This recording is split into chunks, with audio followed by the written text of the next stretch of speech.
How come most startups fail, even when we have more tactics and strategies than ever before? Join the bedside chat of an entrepreneurial couple as they share what it takes to create a business with ease and in flow.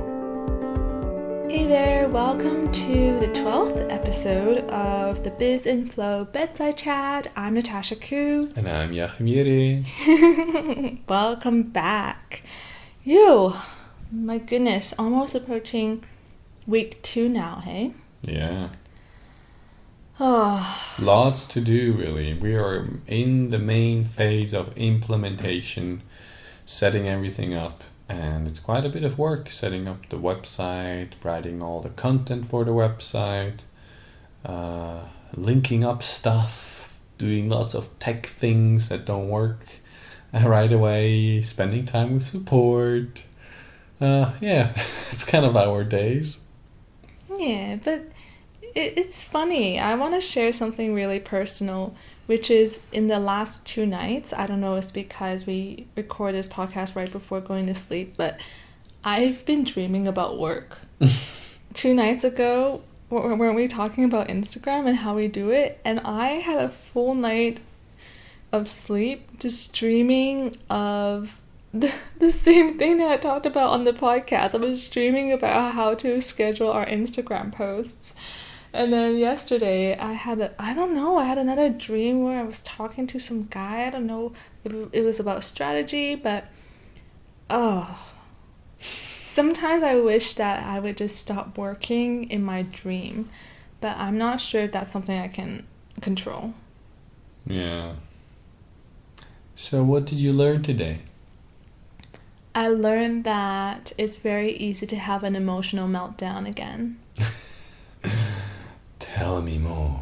You tell me more. You started it. Yeah, we both had a bit of a little phase today where we got angry at each other for exporting photos from your phone, which is very, very significant. No, we both kind of got lost and had a misunderstanding and got a bit angry at each other. But we caught quite quickly up to it and were able to resolve it and see that how each one of us was kind of in their own little movie and story and how we were reacting to that and not really to the other person. And then, once we kind of saw that, at least on my side, once I saw that, I was like, oh, right, I'm out of that. No reason to keep going down this destructive path. Do you want to explain what it means to be in our own little story? Because maybe we are both so strange that people actually think we're normally in our own movies. What do you mean that we're normally in our own movies? Like, maybe people listening think we're so strange that, like, we're in our own little world, like, own little movie. But that's not what we're saying here. It's like a different movie. Well, yeah, I mean, everyone is their own little movie because we are experiencing reality through our perception, really. However, in this case, it was that we both had our story about what the other person was doing or saying. So for me, I was in the movie of you not wanting to help even though you know the key to doing it. And for me, for whatever reason, I didn't see that. At that point, I was stuck on feeling like you are pushing something on me that you could resolve within seconds. And for you, it was the story of... Well, I kind of want to break this down a bit because it might sound really strange for people listening. Like, what key did I have? Like, it looked like I had a key. So what the heck are we talking about? So in practical terms... we're setting up our website, and throughout the day, apparently Jachym asked me, like, oh, can you please upload those photos we took the other day? And I think I said yes twice. Apparently you reminded me that I said yes to you twice. But I was really busy working and writing for the website, my story. Actually, you gotta go check it out, businessflow.com, and then just check out our personal stories. It's really, really interesting. But anyways, I was writing my story out, And then Jachym came and reminded me, hey, can you get those photos uploaded onto Dropbox? And I was like, no, I'm in the middle of something. Can't you do it? And then you said, no, I don't know how. And just from that one sentence, like, imagine a cartoon character, maybe Dragon Ball Z or whatever, and it's like, boom, fire from, like, my toes up to, like, the tip of my hair, like, this fire just lit up, and I'm like, he said he doesn't know how, and pretty much it just the narrative in my head is started to say things like, oh my goodness, that's just an excuse, he can always learn how. And then after he said that, he actually left the room, so I was like, he's not listening to me, I'm forced to do this, I have no choice. And I was just so pissed off because I told him, like, no, I want to, like, can you do it? I'm in the middle of something. I want to do it right now. So anyways, that's how I felt. And I was just like, and from there, I try to do it. And of course, in those moments where you're frustrated and you're so angry, of course things don't work when, like, it's the simplest task ever. So of course it didn't work, so I had to find another way, which was, you guys, honestly, it was just me needing to upload like these photos and just email it to Jachym. That's what I ended up doing. It didn't take any time at all. I was just, like, frustrated because it actually took some time for me to try to get it up onto my computer first, and that didn't work. So anyways, I was, like, storming around the house, getting the USB cable, going like, ha ha. And yeah, and then I sent it to him. I'm like, did you get it? And he's like, yes. Anyways, so practically speaking, that's what happened. Yeah. But it's funny because even though I had, like, this ball of anger within me, and don't ask me what I was actually angry about, but I could just feel the tension in my tummy, like, building and building and building. And I was writing, you know, my personal story for the About Me page, and I'm just like, I'm not in a good place to even write anymore. And I thought of just, like, walking over to you, because you're working in the other room, and going, we need to talk about this. I don't feel good. I can't even work right now. Like, I wanted to go up to you and say that, but I was like, oh, but he's working, so I'm not gonna interrupt him. To me, this is a pretty typical way in which misunderstandings happen. Yep.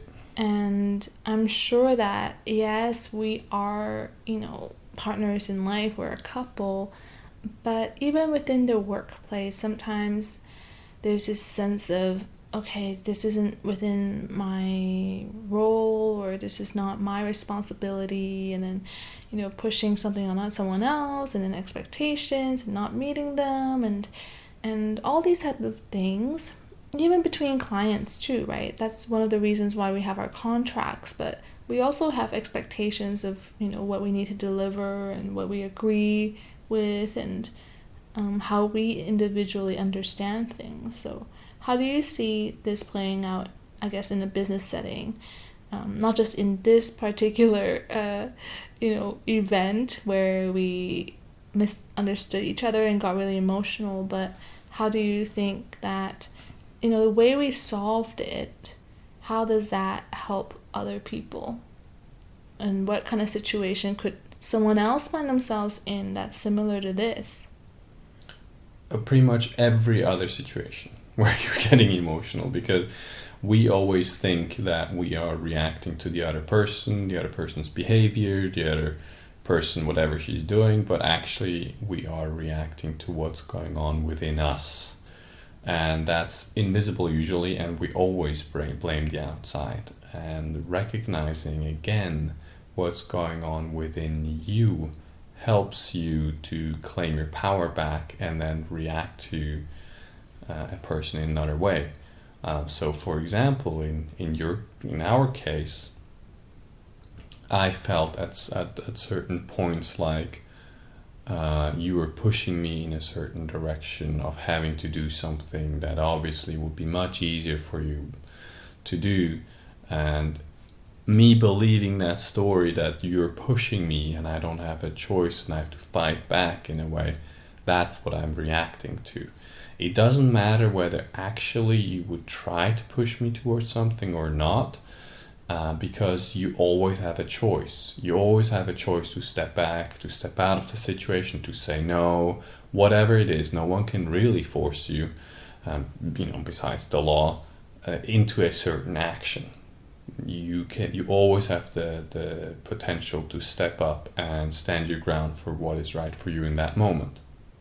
And that is what we miss. So in the moment where I think like I have to act on whatever you're doing, I am taking your opinion and your wishes or whatever you're expressing as more as that. I take it as something that has power over me and my action.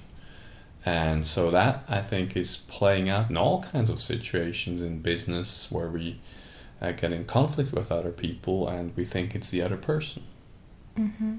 So we have a pretty level working field because, we're co-founders. We are working on this together. What is your take when someone actually, is with a person or in conflict or having a misunderstanding with someone who is in a place of power, position of power, or even authority? What would you suggest in that case? So it always depends on the situation, because when you have a kind of a theoretical example, then it becomes always a bit more difficult to actually solve it. But the story is always the same, that we are reacting to our internally created reality. That's what we are reacting to. It's hard to see, it's hard to believe when you're in it. When I'm in it, it doesn't look to me like I am reacting to what's going on within me and not to you. It looks to me like I'm reacting to you, and that my reaction to you is absolutely justified. And that is the right thing to do because you are doing X, Y, Z to me. And as long as we're in that misunderstanding, as long as I believe that the outside has power over my internally generated experience, I'm going to be in conflict with the other person, and I will have to push the other person, be aggressive to the other person, ignore the other person, blackmail the other person emotionally, or whatever else coping mechanisms we have. I'm going to be in that kind of tension field. But it's just simply not true. And you can see that, with people. I haven't had this experience, but you can see with people who suddenly find peace while being in prison, which is a very confined space. Very much you cannot leave anything. There's people who have so-called power over you, yet they are at peace. How come? Mm-hmm. And I think, at least for the conflicts that we do have, it often tends to have the theme of control. So it's as if one party gets really irritated by the fact that they feel controlled, and then they kind of react to that in a really dramatic or irrational way, and then the other party also feels like they're being pushed or pulled around and also being controlled. So something about free will here and feeling like we've lost it, we've lost the reins. That's pretty fascinating to me, because I think in the business world we control as much as we can, but a lot of it, the market, the consumers, that's not something we can control. That's very true. Just believing that your freedom is in danger is actually what takes the freedom away in that very moment. It's not that your freedom is actually gone. And guys, I'm not talking about your physical freedom. You could say, well, we are not free because we can't fly, I don't have wings.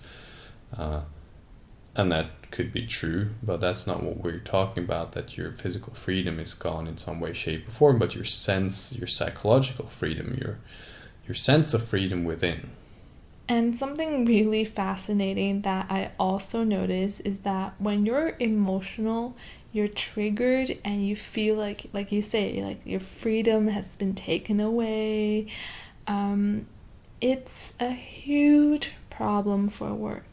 So, for example, for me, I was so emotional, I was so wrapped up in the feeling and the narrative that was still going on in my head, that I found it difficult to focus on what I was writing. Like, it was really hard for me to just get into it, feel, the stories that I wanted to share with you on the About Me page. So that's kind of like the first little hurdle that came up. And then the second part is that I was actually waiting for you to say sorry or to resolve it, or to come to me and say, oh, it was my fault, I was all wrong, and to, make it all better. I was literally waiting for you to do that. And that of it in itself is really like giving you the power, isn't it? Because I'm things are not going to be okay until Jachym tells me that it is, and that I was right and that he was wrong, So in this way, we're bottlenecked for our work, not because I'm waiting on him to give me, to finish a task so that I can keep working on it, right? Kind of like a relay. Sometimes we have that kind of tasks or project in work. Someone needs to get their component done, and then the next person can then work with it. But in this case, it was like this emotional bottleneck, where I could only move on when Jachym does something, like especially something that I want him to do, right? So sometimes if we feel like it's someone else's fault, or that they are the cause of our suffering or the problem, we're waiting for them to say sorry. We're waiting for their apology. And that's a bottleneck. That stops the work from flowing and from actually carrying on. So that's one of the few things that I learned and that I've noticed today, is that it's very ineffective. It stops my work from the quality that it usually is at, and I'm waiting for you to give me something that you might not ever give me. Yet I'm waiting for it, and I'm not over it until I get that. At least, when I'm still stuck in believing that it's all Jachym's fault and everything like that. So, I'm just naming two things that I noticed, but there's probably a lot more that happened, which was not good for business. But at the same time, while you weren't as productive, you still actually continued, and you did do more work on your About Me page. So it wasn't like work completely stopped. No, I had a choice. I could keep going, or I could stop completely. And I chose to keep going. So that doesn't necessarily mean that I'm completely helpless to it, but definitely not in the right state, not in the optimal place to make sound decisions or to focus properly, that kind of thing. And I just want to also mention that, the tasks that we were doing after this little conflict was pretty, I guess, standard. Like, it wasn't anything that required a lot of brain power or analysis or even like big vision strategy thinking. If I think that I had a big problem to solve for our business, like something was happening and we need to resolve something, or we needed to come up with a really creative idea, I really don't know if I would have been in the right space to do that. I think it was only because I was writing my very own story that I could just kind of go back into my memories and just pull it out. But I think if I was trying to do a different task, I think I could have performed a lot worse. Well, I'm going to challenge you on that, because that's not my experience. When you really need to do something, so for example, we had this conflict, whatever, and you have a coaching call coming up, I am pretty much convinced that you would go on that coaching call, and at some point you would just drop out of whatever's been going on in your head, and you'd be with that person, and you'll be flowing, and it will be all okay. Because that's been my experience, that the emotions come and go, and whatever emotions you're going through at this moment, they are not here to last forever, and they're transient, and if you go into something, they will adjust. I think the emotions will, change over time, but I think that the internal dialogue, if I keep fixating on it, like if I keep thinking about it, if I keep it going in my head, that would definitely distract me. Sure, but you don't have time for that. You don't have time for that. That's what I'm saying. If push comes to shove, you don't have time for that kind of internal dialogue, because you are with another person that needs your help, right? Or let's say for our business, we really need to get something done. You're just gonna focus on that, and that's it. Yeah. So I guess it's kind of strange. It kind of comes to, do you have the luxury to worry? Yeah, in a way. And then I guess today I didn't have enough pressure, or it didn't feel like that I had to deliver, like our lives depended on it, you know. I had to write it within 30 minutes or this business is over. I didn't really feel like that. So I could stress out about stress.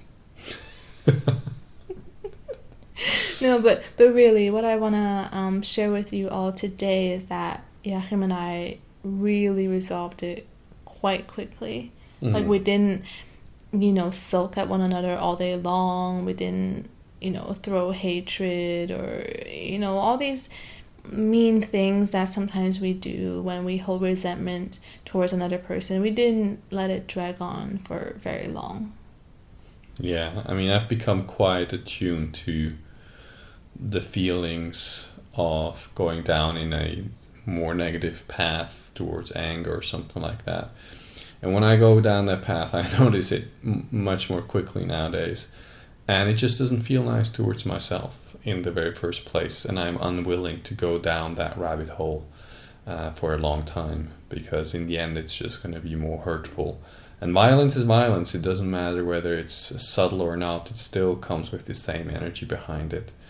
There's just different scales of manifestation of it. And I'm just not interested in doing that to myself and to our relationship. Mm-hmm. Plus, it's a level of honesty. I think the moment you are honest to yourself about how you feel and what's going on, then it's so much easier to move on. Mm. And as well, having had the kind of transformations that we had, having had the insights that we have had, it just really helps, especially just in the knowledge of,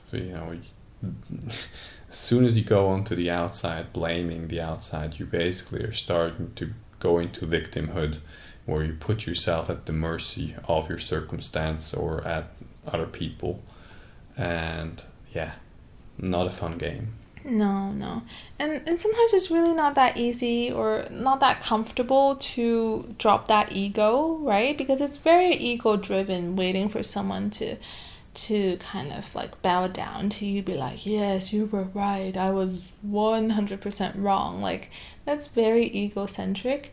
So to actually admit to yourself, geez, that was what I was doing, that was how I was reacting, that was actually my behavior, and forgiving yourself, seeing that for what it is. And I only think that it's from honesty that we can really accept what happened, and then you can move on. I don't think this is the type of thing that we should always just sweep underneath the carpet. Yeah. Especially when it comes to partnership, if you're trying to build trust with someone in your work or even with a client. The more you ignore things and you're not honest, it will build up, and let me tell you, it just won't be pretty. That is very true. So those are my insights, and just another little, workplace couple quarrel that you needed to know. But I really do, hope that this episode shows you how quickly conflict resolution can happen, and also how quickly things can crumble. Just how quickly emotions can fly. No matter how strong of a relationship or how strong of a foundation you have with someone else, like when the ego comes in hard, things can move very quickly. But that also means that you can repair things and be honest and move on very quickly too. So that's the biggest lesson here. And we're not perfect humans, and that definitely shows in our relationships.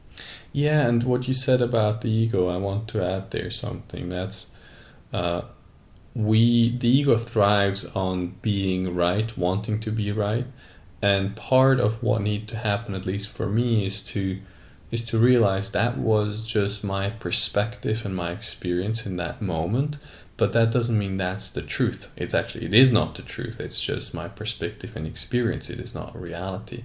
And being able to drop that and listen to you and where you're at and what your experience was for me quite important. And once that started dropping, once it started loosening up, that kind of hard position of, no, this is how it is, this is what you've done to me. What sounds like demonic, like that was really scary. Once that starts loosening up, the ego cannot really hold on to it anymore. And once that kind of hard position softens, then also the whole I don't know, rigidness and emotionalness around it seem to kind of soften up. So do you want to be right, or do you want to be happy? And there are infinite rights in this world because we all believe that we are right. Yeah. So anyways, I think that that's enough drama for today. But remember, you can build your business in a way that's relatively ego-free, and we don't need to build, a business or even a workplace when we get to that point where it's filled with drama and ego and backstabbing and tension and conflict and misunderstandings, and the list goes on and on. Like, this is not something that we need to bring into the world, and it starts from us, it starts from you, to have the awareness and to not to heal, but to mend, the broken, the hard, the tough, the resentful parts within ourselves that other people trigger within us. And we're lucky enough to actually experience, so then we can let it go again. And I think that, each conflict, as ugly as they can be a really, really great opportunity for us to actually make something out of it, something beautiful out of it. So if you've gone through something like this, or if you are really, really, really in the same camp as us, you don't want to build a business with more ego, with more drama, with more misunderstanding, and just, that kind of friction and competition and the nastiness that can be out there in this world, then please leave your comment on iTunes. If you want to, you gotta subscribe to the podcast, and then you can leave a comment. And I don't know, I didn't create that rule, Apple did, so you can take them up on it. But anyways, you just need to subscribe, and then you can comment and let us know what kind of ego-free business do you want to create, are you creating, and give us a bunch of stars, because who doesn't like stars? I do. Let's go to bed. Yeah, I mean, dream of stars. What Jachym means is he loves stars too, so give us lots of stars. Stars, give us stars. Subscribe and give us stars. But otherwise, we're off to bed, dreaming of more stars. Wish me a beautiful night's sleep. Not dreaming of work anymore, please. Good night. More stars. Good night, and until tomorrow, stars.